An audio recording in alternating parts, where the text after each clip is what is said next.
branch of the military has its own special operations forces. But when men are down behind enemy lines, there is only one group called in to get them back. They are the Pararescue.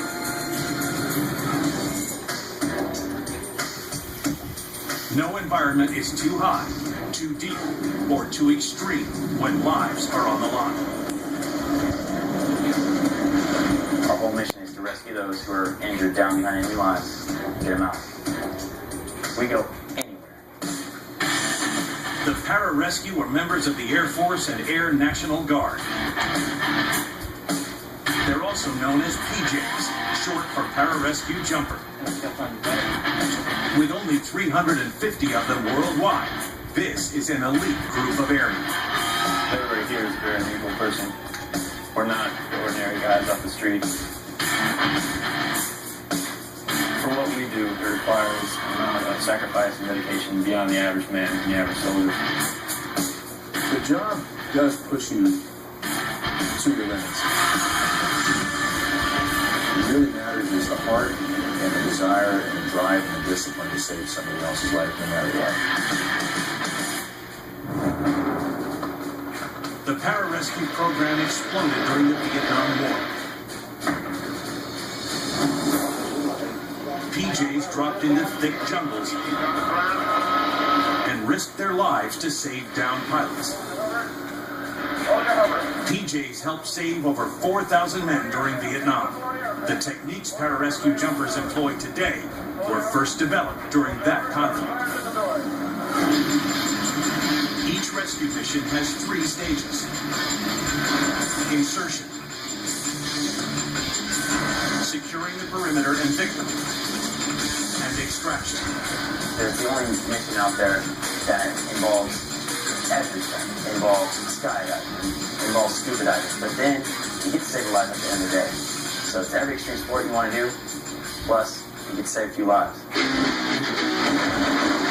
Step 1, insertion. When the PJs go, they go big. Free fall onto the battlefield is their signature form of entry. When you're up at that altitude and you're sitting on the edge of a ramp, it's definitely exciting. Parachuting from multiple platforms allows them access to any hotspot in the world. You got the wind going by you, but you actually don't really feel like you're moving or notice you're moving because there's nothing to show how fast you're going. Until the ground opens up into the clouds, and then you can see it getting bigger and bigger. A PJ is fully geared up when he jumps. At 150 miles per hour, extra weight means less control. When we jump, we're carrying upwards of 200 pounds of gear on us as we go down. You need more control over your flying than an average civilian skydiver.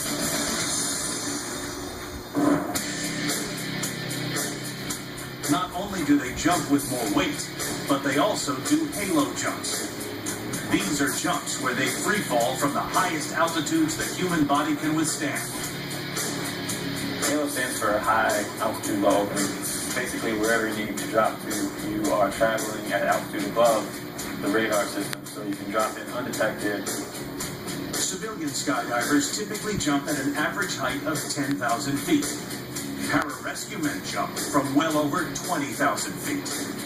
With a high altitude jump, you're facing a number of factors. The first time people do it, it's a pretty eye-opening experience. You're tumbling all over the place, twisting. So you need to learn how to relax and how to control your body as you're plummeting towards the earth. And then you need to be able to have the calmness of nerve to pull at the altitude you need to pull at, not before.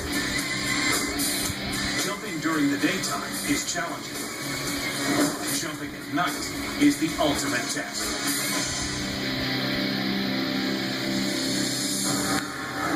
For the PJs, conditions get more extreme once they're on the ground.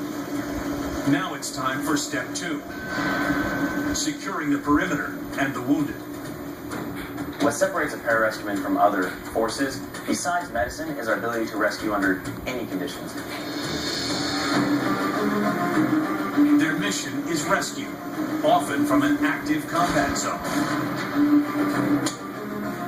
But these airmen enter the scene as warriors. We always have our rifles because that's your lifeline. And medicine is not complete without a rifle when you're in the military. It goes rifle, then the patient. At Kirtland Air Force Base in Albuquerque, New Mexico, PJs train heavily for combat situations once they're on the ground.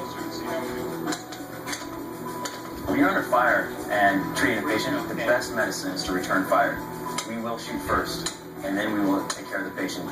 Because unless suppressive fire is active, that patient doesn't have a chance. Airmen defend themselves in areas with little cover. Some shooting positions are designed to take rounds below the waist, thus protecting vital organs. Better to lose your leg in order to save your life.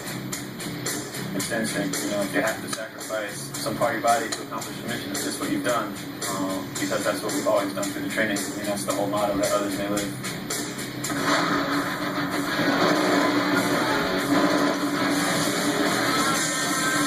With the area secure, the PJs focus on the wounded.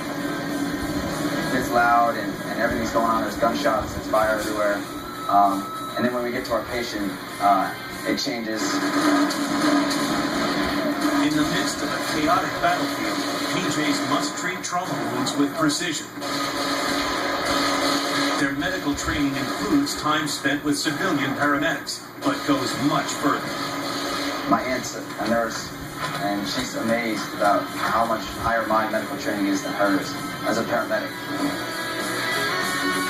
Unlike civilian paramedics, the PJ's emergency room is the field of military operations. You're not safe. It's dirty. There's wind. There's rain. And probably kilos coming in, and there's some winds kicking up and some dust, and you got to do it fast. With the patient stabilized, it's time for step 3, extraction. PJs use helicopters to airlift wounded warriors out of the battle zone. You're focused on getting somebody out of danger. You're focused on saving somebody's life, and that's what makes it challenging. The challenge is getting out quickly and safely. The more time on the ground, the greater the risk. PJs stationed in Iceland patrol the frigid waters, ready to save lives, even in the dead of night. Very challenging environment. The water was probably about 40 degrees, very cold.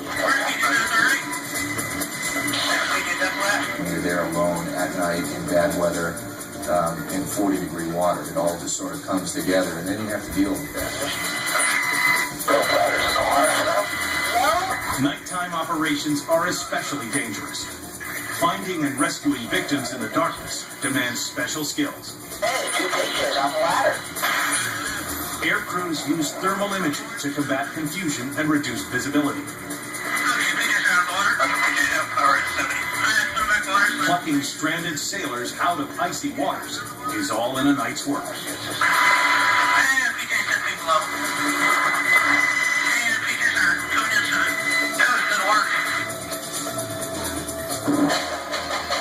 Pararescue endure extreme conditions.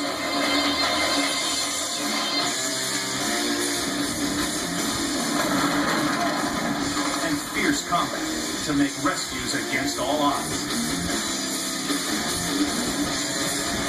It's just exciting, it's exhilarating, it's thrilling, and the whole time, when you're done and you're exhausted, you just realize, man, that person, that's going back to the family. There is a feeling of accomplishment there. It's a feeling of mission accomplishment. It's a feeling of yeah, we got one. The good guys got one. Of all the military missions to be part of, rescue is the most righteous mission you could ever ask for. PJs risk life and limb to stand by their motto, so that others may live. These are great guys, salt of the earth, the type of guys that people talk about but don't really know to expect, especially in today's world. They definitely throw back to kind of a old-fashioned defenders of the realm era. That's why the Pararescue have one of the military's toughest jobs.